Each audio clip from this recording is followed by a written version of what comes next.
So I did Selena and Justin. I did Justin and Hailey. And now I'm actually just interested in looking at Hailey Bieber versus Selena Gomez, just in terms of like what's going on there, because they have a weirdly interesting dynamic.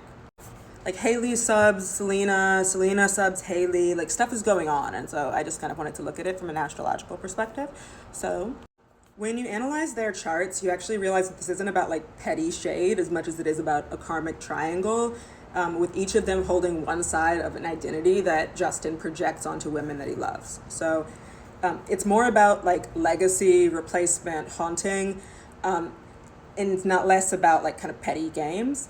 It's also about the inability to win a game that isn't even real, but kind of feels like it's life or death.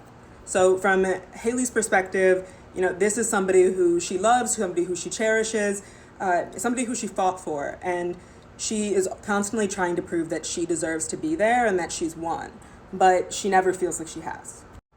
And the reasons for this is that Selena has that astrologia stellium that I talked about in my last video. It's her moon, Venus, Mercury, Chiron, and true Lilith. And so it's deeply binding, emotional, seductive. It's wounded, but almost in a magnetic way. And so with that kind of immersive love, she doesn't just date people, she merges with them. And then she haunts them because she's leaving a kind of psychic residue on them. You'll never forget an astrologia Venus. And meanwhile, Hailey, she has a Jyeshta Mercury on her ascendant, her K2, Saturn, Uranus, Juno, and IC cluster in Natara Bhadrapada. And like this makes her deeply, strategic, right? So it's the long game. It's the one who ends up being the wife, and she knows how to endure and manage perception. Like this is the kind of placement that would be like a good queen, but would be there only because she fought her way to the top and less because of romance. And because Jyeshta is the nakshatra that her Mercury is in, she's always trying to prove that she deserves the crown because it feels less than. Jyeshta is known as the older sister. And so she just feels forgotten unless she's exceptional and unless everybody validates her. And so like, why does Hailey seemingly kind of copy Selena? Essentially because Selena's the blueprint, not like in fame or in money, but just an emotional imprint. Like she's an icon in Justin's life. Her heart or his heart and his like public image were shaped by his relationship with Selena, and Hailey knows that, especially because she was a fan. Selena has this astrologia Venus, it's beauty that enchants and kind of unnerves people. And Hailey has a Chitra Venus, which is a strategic beauty, strategic glamour. It's also about mimicry.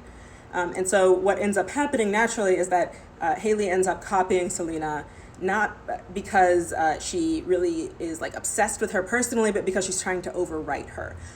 Because deep down she knows that Selena wasn't just his past, she was like the template. She left an impression that Hailey can't get rid of, and that burns.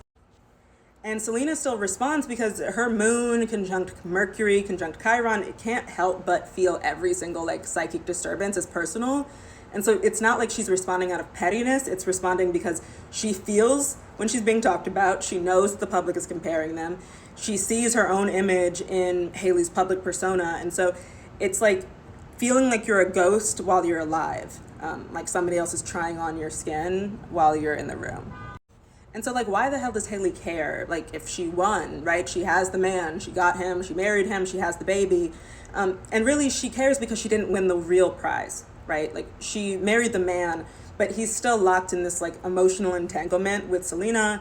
The public still whispers about Jelena, and Hailey's Rahu and Hasta makes her crave validation through comparison. Her placements tell her that like, if I can just look like her, if I can act like her, if I'm better than her, then maybe I'll finally feel good. Maybe I'll finally feel chosen. But the thing is that Selena wasn't chosen either. She was broken by her relationship with Justin. She left. She's over it. She's moved on. She's engaged.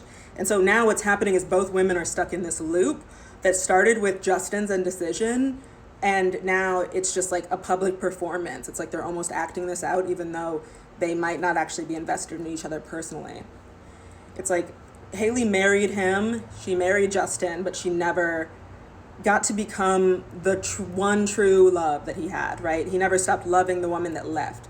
And so now she copies her, right? And then Selena's the mirror of both of them can't stop looking at. And it's less about two women fighting over a man and more about like one woman, Hailey, fighting a ghost, and then the other person, Selena, trying to forget that she was ever turned into one. So that is the analysis of the two of them. I find their charts incredibly fascinating. Also, the trio have just such intense charts, and it only gets more interesting when you actually start looking at the other pieces.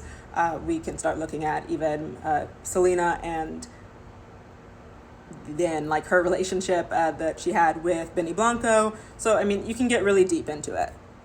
So their charts are all very fascinating, pretty intense, and it actually gets more interesting when you start looking at the other people kind of in that whole realm's charts, including Benny Blanco, even the Weeknd's chart I looked at, and it's also super fascinating, so I'll probably do videos about those soon, but follow for more.